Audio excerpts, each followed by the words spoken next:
بحضور عدد كبير من وسائل الإعلام وأيضا نجوم السينما والتلفزيون، تم افتتاح فيلم المزرعة بطولة وسام حنا، مير فؤادي، رولا شامية وعدد كبير من النجوم. الفيلم اللي بيحمل قضية إنسانية كتير مهمة وبيعكس الواقع اللبناني. كاميرا بيروتكم كانت هناك ورجعت لكم بعدد من اللقاءات.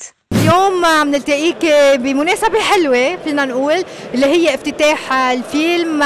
اليوم سمعنا كتير عنه، قد ايه بيعكس الواقع، قد ايه بتحبي هول الاشياء بتجذبك هي، يعني القصص اللي بتكون من الواقع وخصوصا من بلدنا، يعني مش انه مثلا قصة شخص ما، لا كمان قصص بلدنا عم بيعاني منها. قد ايه هي القصة اللي جذبتك؟ شوفي، هو اللي جذبني هو الشق الانساني، بعيد عن السياسه، بلا ما نسيس الموفي. انا بالنسبه لي هذا الشق البارت الانساني، المسج من عبر هذا الفيلم، هذا اللي شدني. ذاتس واي قبلت اخذ هذا الدور، دور ليزا اللي هي سهيله كثير، يعني بتقول جمل بصراحه ما بتنقال. يعني ليزا شخص ما بحس مع غيره، ما بيتعاطف، بتجي فوقيه، مفكره كل الناس انه هي المهمه فطبعا اكيد هذا شيء كثير بعيد عن شخصيتي انا بالحياه. هذا دور اخذته لانه بدك شر كمان بمحل معين تضوي على تنوصل المساج صح. وسام، بدي اعلق على المحبين. الحمد لله. انت شايفه هالحشد الحلو من اهل الفن واهل الصحافه، واليوم فاجئوني اهل السياسه كمان. ايه كلهم. قد ايه هيك انت يعني انت ممثل كمان مقدم برامج، بس بتشوف هالمحبه بعمل، يعني جايين يحضروا فيه. الحمد لله، وانا حاسس هذا العمل رح يكون شغله حلوه، لانه عمل سينمائي طبيعي، منه بعيد عن الواقع، وكتير فيه ترو ستوري، وكتير فيه حب، عملناه بكتير حب، وضوينا على موهبه عند ولد يعني جاي من الطبيعه، لا عنده سوشيال ميديا ولا عنده العاب، لعبته كانت هالمعزايه. رح تشوفوا ولد بموهبه سوبر خارقه وبذكاء مش طبيعي. وسام، اليوم السينما كتير موضوعها صعب، قد ايه انت بتحبها؟ يعني لانه بتعرف بلاد برا السينما عندهم هي نمبر 1 اكثر من الدراما، ولكن لظروف معينه ببلدنا الدراما اهم. فانت كيف بتشوف انا قلبي عم بيقول لي انه لازم اعمل اللي علي. عملنا هيدا الفيلم باذن الله، انا مش كل سنه عم بعمل فيلم، يمكن يكون اول واخر فيلم ما بعرف.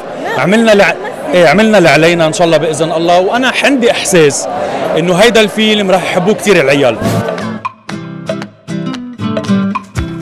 دوري فيه منه كوميدي، دوري فيه بتشوفي رسالة معينة من هالفيلم، معاناة عائلة اللي هي بتعتبر كأنك عم تقولي معاناة شعب بحد ذاته، في مساج واصل من وراء. هيدا السبب الرئيسي اللي خليني شارك بهيدا الفيلم، وان شاء الله يا رب يكون الحل اللي موجود بالفيلم يصير الحل الحقيقي. لا انا بخوفني هيدا الشيء صراحه. المزرعة تحديدا مشاركتي فيه مشاركة كضيف، واجت بناء على شغلتين.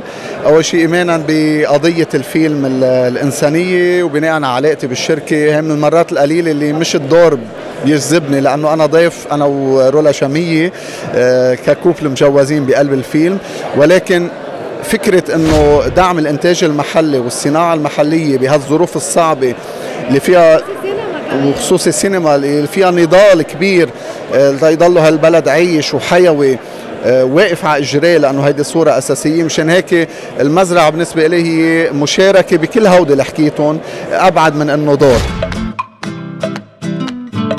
مجموعة من الممثلين، وسام وميرفا وانطوانيت وكلهم، شو بتحبي تقولي لهم؟ بدي اقول لهم انه ثانك يو، انه بعدهم مآمنين بالعمل اللبناني بهالوقت الصعب، ويمكن يكونوا هن عم بيقدموا نوع من دعم لهالعمل هيدا، من ناحية انه يمكن ما عم ياخذوا حقهم المادي بالصورة اللي لازم ياخذوها، بس ليكونوا موجودين ويدعموا العمل اللبناني. هاي واحد. اثنين، حلو يضل في هيدي الحركة الثقافية الحلوة بالبلد، بأنه الناس أبدا وما تغيب السينما، لأنه هيدا كمان بيعود بمردود على أصحاب الناس اللي مآمنة بالإنتاج وبعدها عم تشتغل. من وراء كورونا بتحس القصص ما رجعت 100% مثل ما هي، فهيك حلو انه نشوف اعمال جديده عم تتقدم. يعني. اكيد، يعني نحن اخر فتره تعودنا على دراما، وانت كثير كمان فتي بالدراما، وكان عندك سينما بس دراما اكثر صح اذا ماني غلطان؟ دراما اكثر اكيد، ليك انا بحب افلام السينما كثير، يعني تجربه حلوه لانه تصويرها حلو، بتضلك هيك فايته بالمود تبع الدور تبعك، بس اكيد يعني ما في غنى عن المسلسلات، بس حلوين يعني افلام السينما حلوه تصويرها. ليه عنوان الفيلم المزرعة؟ هو اللي مفكر انه نحن سمينا المزرعه على اسم المزرعه بيكون غلطان. المزرعه هو سيمبول استعاره للفوضى والكراهيه والتعصب اللي نحن عايشينه. نحن عايشين ما بعرف اذا بمزرعه، بس عايشين اكيد بفوضى يعني كارثه هالبلد وين صار للاسف غرقان. لبنان ولا وين بدك؟ صحيح المزرعة بتاخدنا على كتير تأويلات إذا بدك، ولكن الأهم بمضامين الفيلم وين رايحين. هل هي فعلا بيتغلب العلاقة الإنسانية أو الفروقات الجغرافية والسياسية والعنصرية وإلى آخره. الفيلم عنده هالأبروش هالمقاربة الإنسانية.